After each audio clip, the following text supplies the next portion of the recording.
Bien, entonces vamos a intentar en esta clase, como les decía recién, hacer un pequeño repaso de la clase anterior de Ruth. En este libro es donde por primera vez en la Biblia se abre el concepto o se intenta a través de este libro, el profeta Samuel, que es quien lo escribe, intenta a través de este libro ya comenzar a abrir la mente de los israelitas a que Dios se fija en el corazón de las personas y no tanto en su descendencia. Ya comienza a trabajar sobre la mente de los israelitas para lo que después va a ser el Nuevo Testamento, para lo que después va a ser Cristo, para lo que después va a ser un Dios para todo el que crea. Por ahora, en esta época en la que se escribió el libro de Ruth, allí más o menos por la mitad del reinado de David, recordamos que Samuel era el último de los jueces que ungió al primero de los reyes. En realidad no al primero, al segundo de los reyes, porque el primer rey fue Saúl y fue Samuel el que ungió a David, el que ahora, cuando se escribe Ruth, está gobernando, y seguramente todavía no había nacido Salomón, o sea que David todavía no había tenido su problemita con Betsabé, su pecado con Betsabé, y entonces esta es más o menos la época donde había dos tendencias políticas en Israel, una que decía, vamos a mantenernos puros, y totalmente alejados de todos los demás pueblos y naciones que nos rodean. Dios es el Dios de Israel, Israel es el pueblo de Dios y nosotros tenemos que mantener la sangre pura. Esa era una línea. Y había otra línea que decía, no, señores, no. Dios es un Dios que siempre se abrió a los demás, se abrió a los extranjeros y dijo que teníamos que tratar a los extranjeros como si fueran parte del pueblo. Entonces los extranjeros también tienen derecho. No es que vamos a estar mezclándonos indiscriminadamente con los demás pueblos, porque eso sí está prohibido, pero tampoco vamos a cerrarnos. Entonces Samuel, que de hecho, como les decía, fue el último de los jueces, comienza a escribir el libro de Ruth contando esta historia. Es la historia, básicamente, que le hace entender a los israelitas que Dios se fija en el corazón de las personas. Y que entonces una mujer como Ruth pasa a ser parte del pueblo de Dios por su corazón, por su fe. Y no solo eso, sino que pasa a estar en la descendencia de David. Y David era el rey en ese momento. Entonces con eso Samuel les golpea muy duro. Les dice, el rey que ustedes tienen, el rey que nos está llevando de victoria en victoria, el rey que es un hombre según el corazón de Dios, ese rey proviene de una mujer que no era israelita. No solo de una mujer que no era israelita, sino de una mujer que era moabita. Que, como recordarán, en la clase pasada vimos que el pueblo de Israel despreciaba al pueblo de Moab, porque Moab viene de un incesto entre Lot, que era el sobrino de Abraham, ¿verdad? Era el sobrino de Abraham, y una de las hijas de Lot. De allí salen los moabitas. Entonces los israelitas los desprecian porque ese pueblo nació de un pecado. Entonces Ruth es moabita. Entonces es la maldita de alguna manera, la que está alejada del pueblo. No es simplemente cualquier otro pueblo. Es un pueblo que salió de Abraham, pero que fue maldito. Entonces el hecho de que esa mujer esté en la línea de David era muy importante. De hecho después, como también vimos en la clase pasada, no solo está en la línea de David, sino que está en la línea de Jesús, porque Jesús está en la línea de David, así que de alguna manera Jesús también desciende de Ruth, de la moabita. Entonces lo que quiere Samuel en este libro es explicarle al pueblo ese concepto para que vayan abriendo sus mentes para lo que después, Samuel no lo sabía, pero para lo que después sería la apertura a los gentiles de la salvación en Dios. Entonces, por eso es un libro sumamente importante y por eso es bueno que lo vayamos siempre repasando. Por supuesto se llama Ruth porque la protagonista es Ruth. Y vamos a avanzar rápido, como les dije, el objetivo era demostrar que David, el rey, que estaba reinando en ese momento descendía de una mujer que fue salva por su fe y no por su raza. Por supuesto, en la línea también había otra mujer, y lo deja claro también Samuel, y lo deja claro el resto de la Biblia, especialmente Mateo en la genealogía, que era Rahab, la prostituta, que ustedes se recuerdan que cuando el pueblo de Israel entra a Jericó, primero van unos espías, y esos espías, esta mujer los esconde en su casa, los salva, y por eso los espías le explican todo eso a Josué, y cuando Josué toma Jericó con todas las tropas de Israel, cruza el Jordán y toma Jericó por primera vez, la primera ciudad de la tierra prometida, le perdonan la vida a Rahab, la ramera, la prostituta, junto con toda la familia. Pero no solo que le perdonan la vida, sino que la hacen parte del pueblo. De ella, después la descendencia, viene Ruth, y después viene incluso David, y después incluso viene el Señor Jesús. Entonces abre el concepto a que es por la fe, por su nuevo nacimiento de alguna manera al nuevo pueblo de Dios, y no por su vida pasada ni por su raza pasada. Por eso es tan importante este concepto dentro del Antiguo Testamento y dentro de los primeros libros del Antiguo Testamento, porque después este tema se va, por supuesto, consolidando con los profetas, con Isaías, con Jeremías, por supuesto con David mismo, con los salmos, que abren un poco la mente a que Dios mira el corazón de la persona.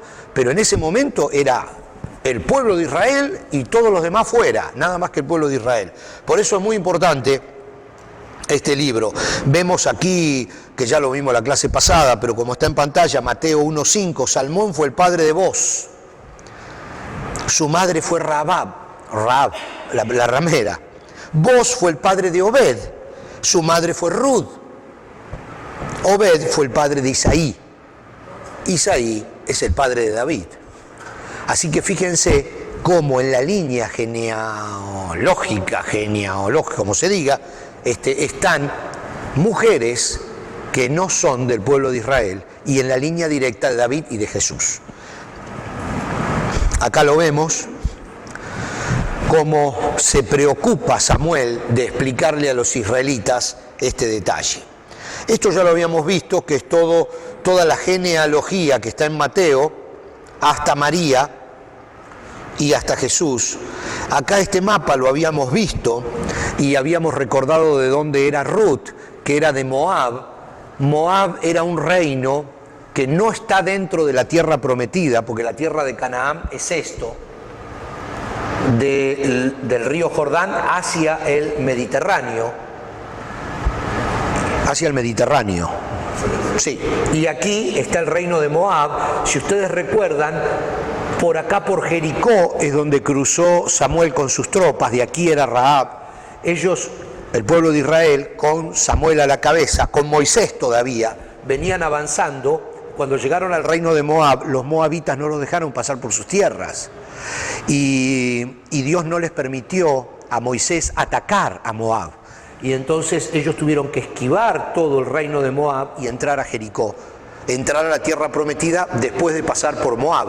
O sea que además de que los israelitas nunca soportaron a los moabitas por todo el problema de pecado que había detrás, además no los dejaron pasar por su territorio y en su camino a la tierra prometida. O sea que había bastante problema con la gente de Moab. Aquí hablamos también la clase pasada acerca de dónde sale Moab, acerca de Lot y las relaciones sexuales con sus dos hijas y los dos pueblos que salen de esas relaciones incestuosas, los amonitas y los moabitas. Y entonces luego vamos a ver si podemos empezar con la clase de hoy, que es ya la historia propiamente dicha de Ruth. Dentro de la historia de Ruth hay algo que quiero que le prestemos atención en estos próximos 15 o 20 minutos que tenemos.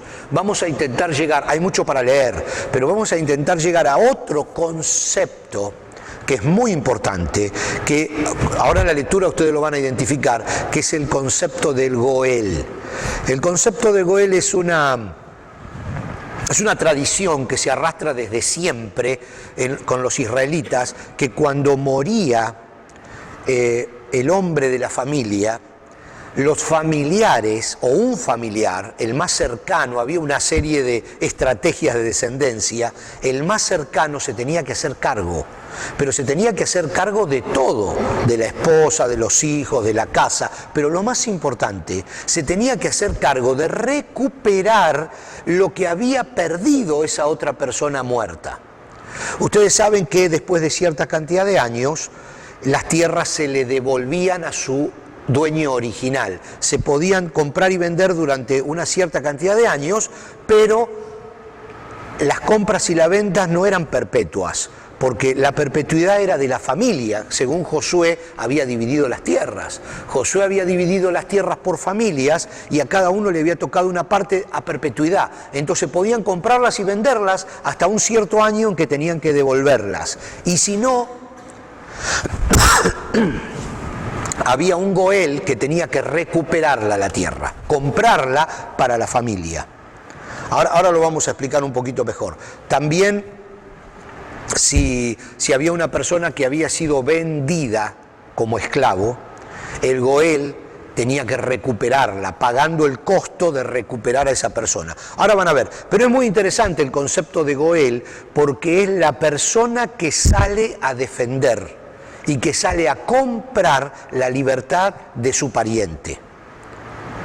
Es importante también ese concepto porque es el concepto de Cristo, que es nuestro goel, que vino a comprarnos para recuperarnos porque habíamos sido vendidos. Es el mismo concepto.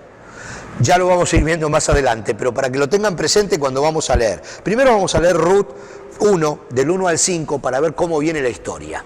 Esto es todo una historia que cuenta Samuel, el profeta Samuel, y que va explicando cómo sucedió todo. Dice que en los días en que los jueces gobernaban Israel, en sus propios días, porque él es uno de los jueces, una hambre severa azotó la tierra.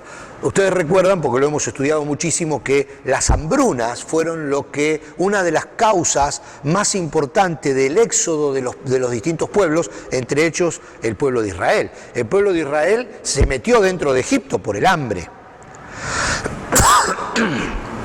Y constantemente se movían porque había hambre en la tierra y iban a otro lugar donde había más comida.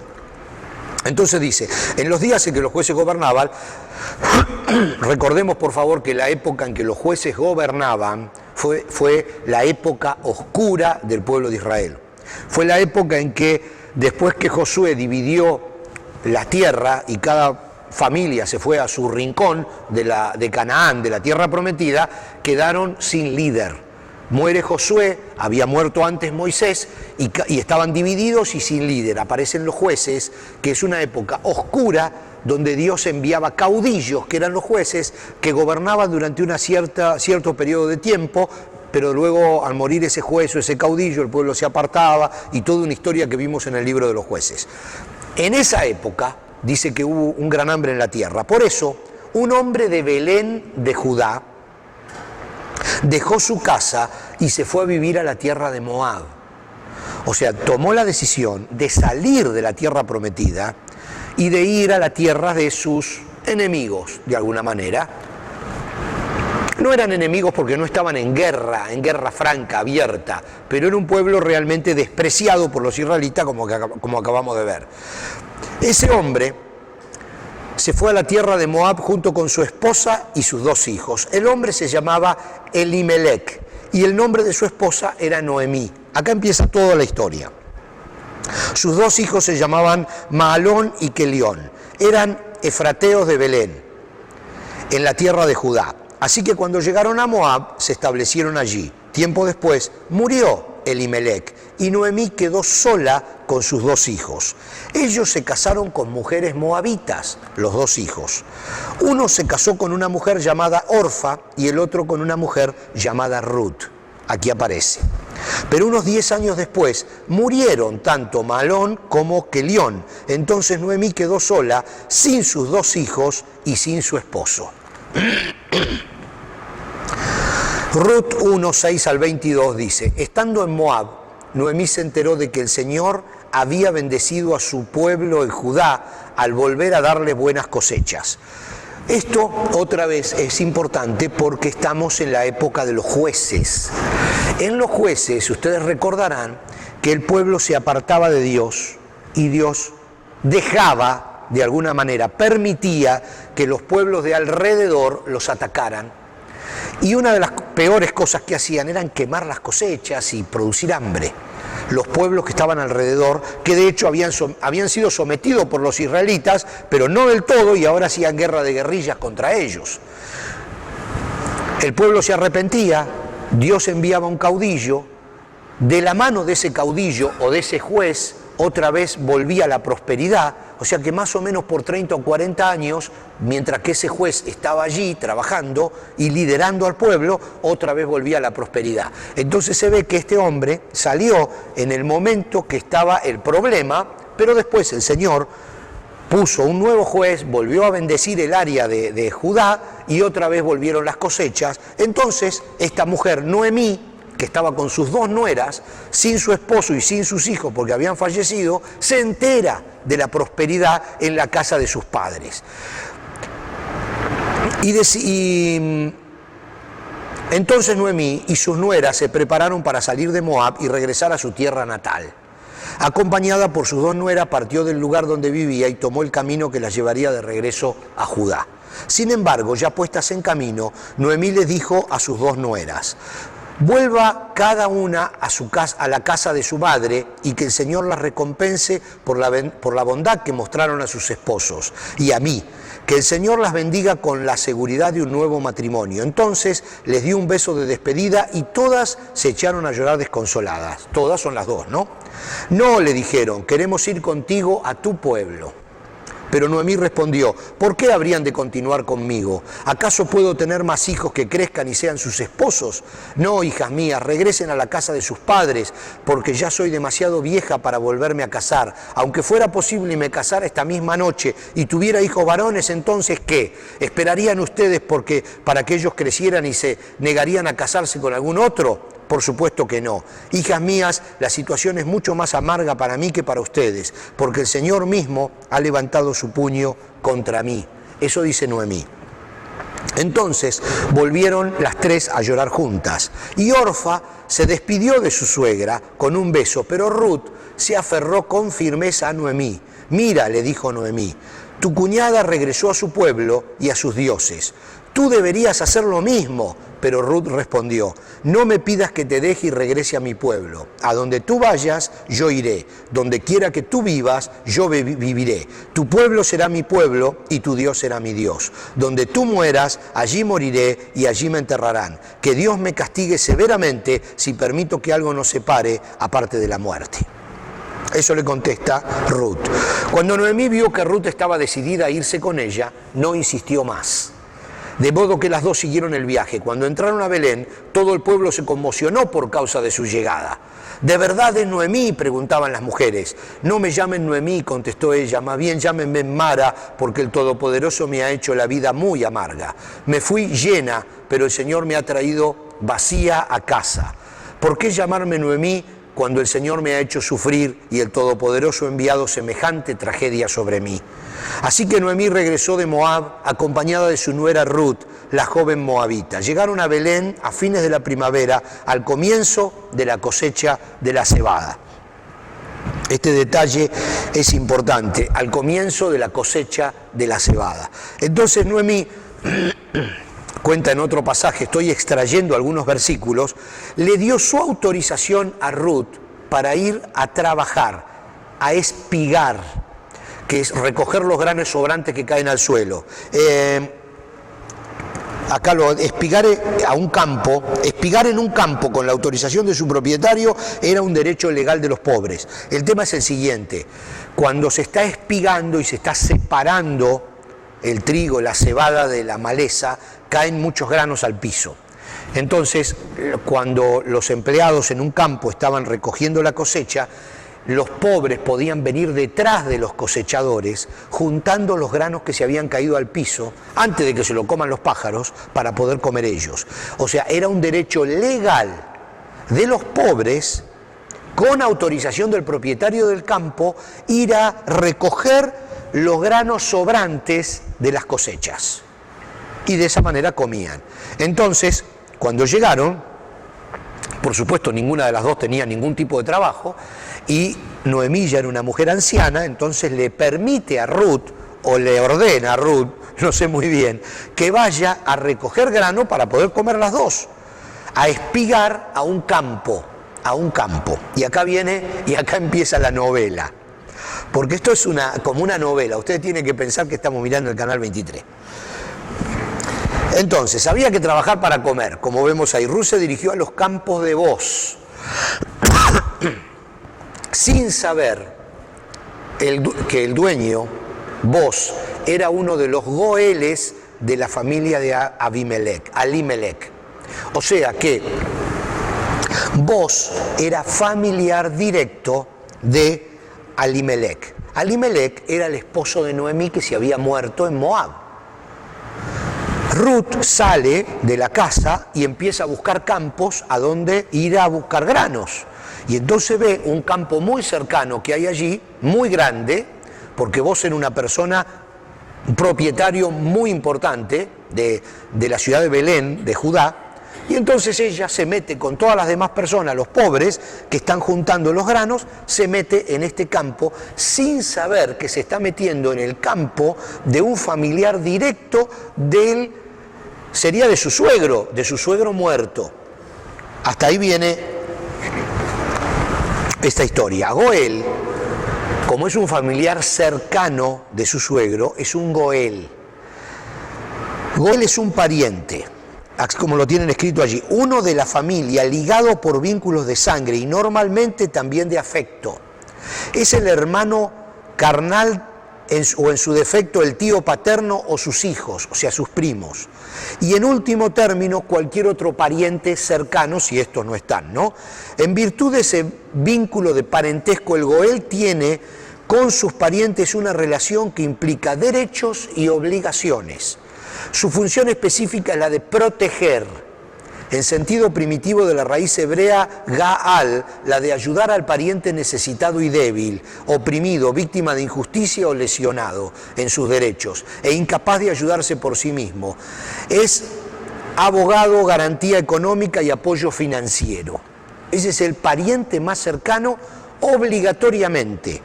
Es una obligación que tiene el pariente más cercano. El goel debe rescatar a su pariente de la esclavitud, en el caso de que haya debido venderse como esclavo a un extranjero. Es también el que debe comprar las tierras del pariente que se ve obligado a venderlas para evitar que salgan de la familia. Sobre el goel pesa también la obligación del levirato, tomar como esposa a la viuda del pariente difunto sin hijos, para engendrar en ella hijos que serán considerados descendencia de su pariente. O sea, es bien complicada la legislación. Pero ese pariente se tiene que hacer cargo de la esposa del fallecido. Y si tiene hijos con la esposa del fallecido, legalmente no son hijos de él, son hijos del fallecido. O sea, es una legislación por la herencia. Es una legislación bien complicada, pero de allí, de este concepto de goel, incluso viene el concepto de que Cristo es nuestro goel, es nuestro rescatador. Ya lo vamos a ir viendo también en el transcurso de los libros, pero es muy interesante. Vamos cómo continúa la historia, vamos a ir rapidito. Había en Belén, dice el capítulo 2 de Ruth, un hombre rico y muy influyente llamado Boz, que era pariente de Alimelec, el esposo de Noemí. Un día Ruth, la moabita, le dijo a Noemí: déjame ir a los campos de cosecha a ver si alguien en su bondad me permite recoger las espigas de grano dejadas atrás. Acá estamos volviendo un poquito sobre la historia. Digamos que el capítulo 2 está explicando el capítulo 1. Entonces dice, Noemí respondió: está bien, hija mía, puedes ir. Así que Ruth salió a recoger espiga detrás de los cosechadores y resultó que lo hizo en un campo que pertenecía a Boz, el pariente de su suegro Alimelec. Ella no lo sabía. Mientras estaba allí, llegó Boz de Belén y saludó a los cosechadores. El Señor sea con ustedes, les dijo. El Señor los bendiga, respondieron sus cosechadores. Entonces Booz le preguntó a su capataz, ¿quién es esa joven que veo allá? ¿De quién es? Y el capataz le contestó, es la joven moabita que volvió con Noemí. Esta mañana me pidió permiso para recoger grano detrás de los segadores. Desde que llegó no ha dejado de trabajar con esmero, excepto por unos momentos de descanso en el refugio. Booz se acercó a Ruth y le dijo, escucha, hija mía, quédate aquí mismo con nosotros cuando recojas granos. No vayas a ningún otro campo. Sigue muy de cerca a las jóvenes que trabajan en mi campo. Fíjate en qué parcela están cosechando y síguelas. Advertí a los hombres que no te traten mal y cuando tengas sed, sírvete del agua que hayan sacado del pozo. Entonces Ruth cayó a sus pies muy agradecida. ¿Qué he hecho para merecer tanta bondad?, le preguntó. No soy más que una extranjera. Sí, lo sé, respondió Booz, pero también sé todo lo que has hecho por tu suegra desde la muerte de tu esposo. He oído que dejaste a tu padre y a tu madre y a tu tierra natal para vivir aquí entre gente totalmente desconocida. Que el Señor, Dios de Israel, cuyas alas viniste a refugiarte, te recompense abundantemente por lo que hiciste. Y no quiero pasar a la placa siguiente porque si no se van a entusiasmar con la novela y tenemos que irnos al servicio. Pero es bien interesante porque Ruth era responsabilidad de Booz. Y sin embargo, Booz no le dice nada, pero sabe que él es el pariente más cercano y que él se tiene que hacer cargo de Noemí y de Ruth. Y la ve, le gusta, averigua sobre ella, pero no le dice nada. Y aquí viene todo el resto de la historia que vamos a ver la segunda clase, porque ya se nos terminó el tiempo. Pero las novelas son así. Para que vengan la segunda clase queda en un momento interesante. Nos vemos en la próxima clase. Gracias.